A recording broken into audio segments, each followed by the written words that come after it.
Hi guys, Carl here from Fastbikes magazine at Ultimate Sportsbike 2020, and this is Ducati's Panigale V4S.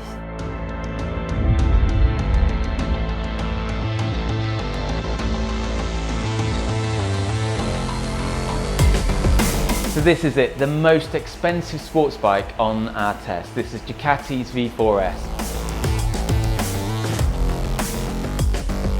Last year, 1 in 4 big sports bikes sold in the UK was one of these. That's how important it is to the sector. And for 2020, it's just had a major going over. So first up, you've got a new look to the bike. You've obviously got these big side wings that come straight off of the V4R.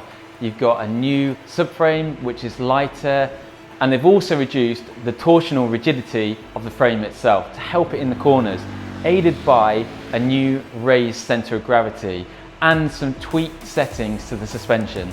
And they've also done a lot of work to the engine to refine it and make it more usable lower down. This thing is an absolute beast. It's got so much torque.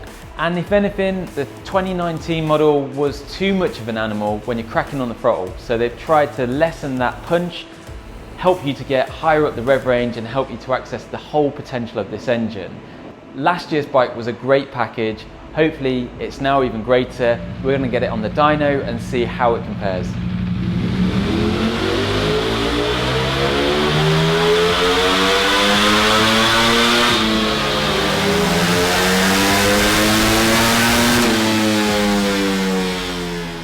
This has got very low mileage on it, so we've just thrashed a brand new bike.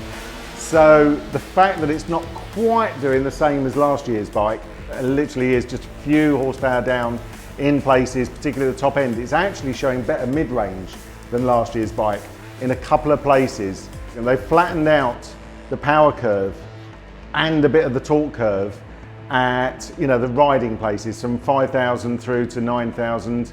So that's going to make it a slightly better road bike. Once this engine's loosened up, I fully expect it to go slightly over the 200, 199.38 at the moment. So it's as good as damn it, a 200 horsepower engine. It will get there once it's loosened up and got a few more miles under its belt. But a good showing from the V4S. Ducati's Panigale V4S. So this is a great bike. It made the cut last year into Ultimate Sportsbike's final. We've been putting it through its paces on USB 2020. How's it done on the roads? Unfortunately, it's just not made the cut this year. We ranked it 4th.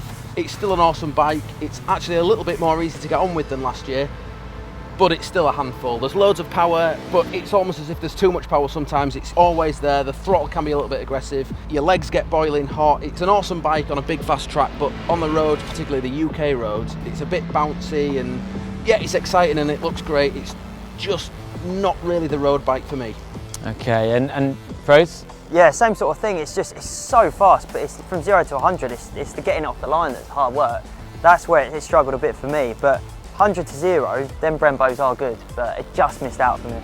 I mean, out on the track again, this is a brilliant bike. I think a lot of it comes down to what track you ride it on though. Yeah. This track we've been testing at, it's a little bit tighter, a few bumps on it.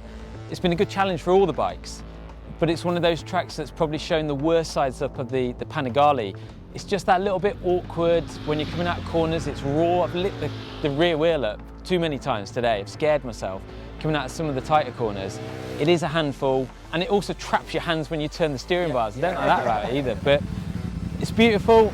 I think, as you said, Boovy, it's one of those kind of bikes that you see going down the high street, it draws your attention, it's stunning.